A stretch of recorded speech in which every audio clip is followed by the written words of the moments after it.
That is the rub right now with Black Lives Matter, because when you go to the Black Lives Matter, the organization's website, right? And I'm not talking about, the Don Lemons running cover for them in the media. I'm not talking about when you go to the organization's website, they say things like they're in favor of abolishing the nuclear family, centering LGBTQIA plus queer people, all of this stuff.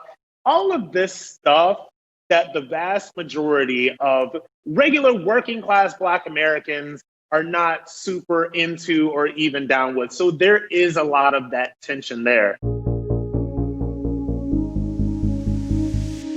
Let's make this about us for a second. So if you take two guys like us, you take Dave Rubin, you take Rob Smith, and you go, wait a minute, these guys sort of seem like what would be, I think you could call sort of new conservatives, something like that.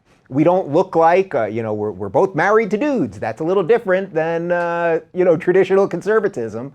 What do you think our kind of new role, or the younger, newer conservative role, is within the conservative movement? Okay, so this is what I think, and I think about this a lot, and it's like everything that I'm doing from here on out with everything that we'll be talking about in a little bit is about this. So it's like, how do we usher in the conservative movement into this new era where you got more Black people, you got more people of color, you got more gays, you got whatever. And I think that what we do is we define a love for country and a love for America that is not completely uncritical, but it is not based in some sort of idea that it was created to permanently and perpetually keep people like us in some way oppressed. Because I think that and I was speaking with Laura Trump earlier about this thing. So this is about creating a more perfect union. So this is not about pretending that America was always perfect. This is about perfecting this union, and we have to open up this idea of the American experiment to everybody. Because what the left says right now to people like you and people like me and a lot of different people is that America was never for you. America is not for you. You cannot survive here. You cannot exist here.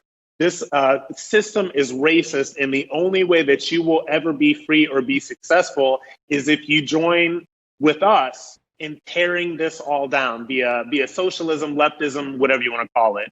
And so our job is to reach out to not only to people like us, but also these mainstream conservatives that look like your typical conservative. Those people make up a lot of the people that follow both of us. And to kind of bring everybody into this idea of what is America and how do we love America from all vantage points. Yeah, I think the hard part for some people when they see what, people like we are doing, people like us, I think the hard part is they go, well, wait a minute. There's still such a strong religious bent to the right that this just doesn't make sense. They think you guys are sinners, something like that. And people will go, well, Rubin, how can you be friends with Shapiro? And it's like, yes, he has a different view of biblical marriage, but he's not trying to legislate my life. It does put a cap on our friendship, right? I can be friends with you in a way that I can't be with him because of that thing, but it doesn't, but I know he's way more tolerant than all the other people that are screaming about tolerance all the time. But what would you say to if a young gay person that is trying to become part of this or understand this, what would you say to them about that?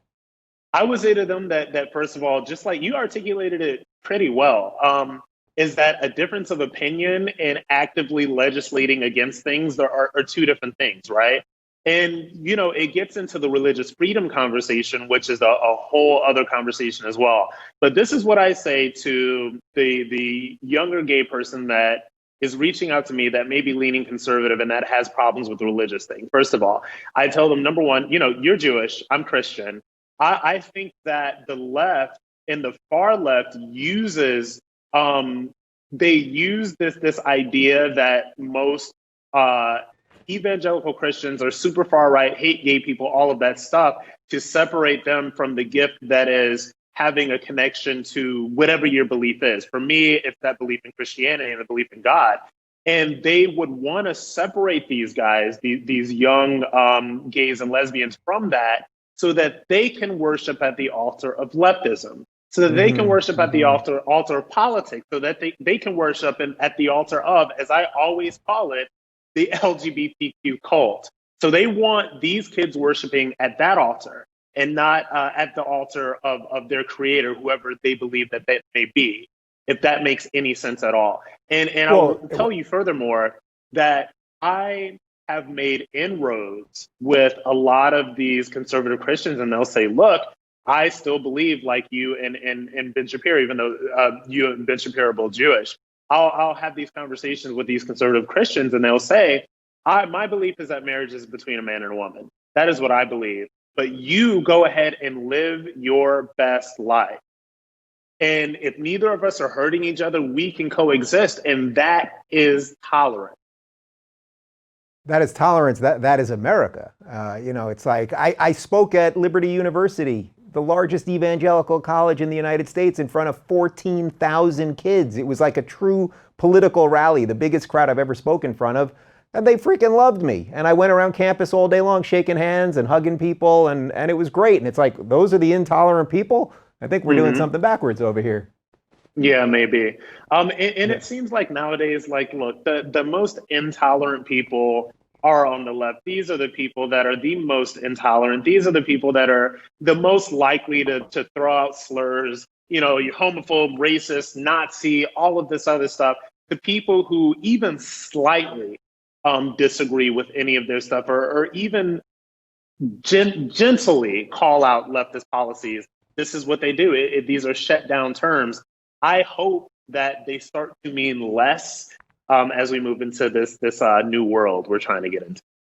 Yeah. So I know you hate sort of the phrase community, whether we would say the black community or the LGBT community, because we are all individuals ultimately. Yeah. But sometimes we just need some of these words to explain situations. But do you sense a really weird tension in the black community related to identity because of color and then the sexuality thing? Because it seems to me, and we keep seeing videos of this pop up online, where there'll be black people that are suddenly, they're stuck in this intersectional thing, and they're suddenly going, no, I have traditional, beliefs, and I'm not down with all that LGBT stuff.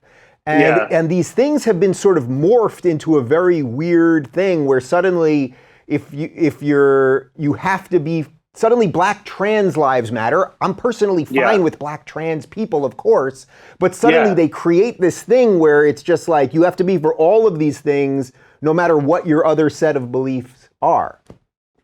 So that is the rub right now with Black Lives Matter, because when you go to the Black Lives Matter, the organization's website, right? And I'm not talking about, the Don Lemons running cover for them in the media. I'm not talking about when you go to the organization's website, they say things like they're in favor of abolishing the nuclear family, centering LGBTQIA plus queer people, all of this stuff. All of this stuff that the vast majority of regular working class Black Americans are not super into or even down with. So there is a lot of that tension there. And this is the problem with when you let brands, organizations, and corporations define Black, because Black Lives Matter does not define Black. My Blackness is not defined by Black Lives Matter, any of their founders, or any of the people that have, put themselves in the position to speak for this organization. Like I said, this is an organization, this is a corporation, this is a business, and they don't speak for me. So there is a lot of tension there. And furthermore, so I say LGBTQ cult a lot, right? So there are gays and there are lesbians and there are bisexuals and there are transgender people, most of which are law-abiding, tax-paying citizens that just want to live their lives and pretty much be left alone. Then there is the LGBTQ cult. And the cultists say that you will listen to whatever we say, whatever we change is the idea. So if we want to use pronouns, this is what you call us, or else we will fine you. If you do not agree with adding transgender women to the spaces for actual women, you are now transphobic. And it is all of that stuff that is going crazy. And it's stuff, and I break this down. There's a whole chapter in this book called Escaping the LGBTQ Cult, where I kind of break all that stuff down. And that is the stuff that most people are not down with. Most people don't care about gays and lesbians. We're past that point now, but they see all the cult stuff and they think that that represents all of us, and it just doesn't. If you're looking for more honest and thoughtful conversations about politics instead of nonstop yelling, check out our politics playlist. And if you want to watch full interviews on a variety of topics, watch our full episode playlist, all right over here. And to get notified of all future videos, be sure to subscribe and click the notification bell.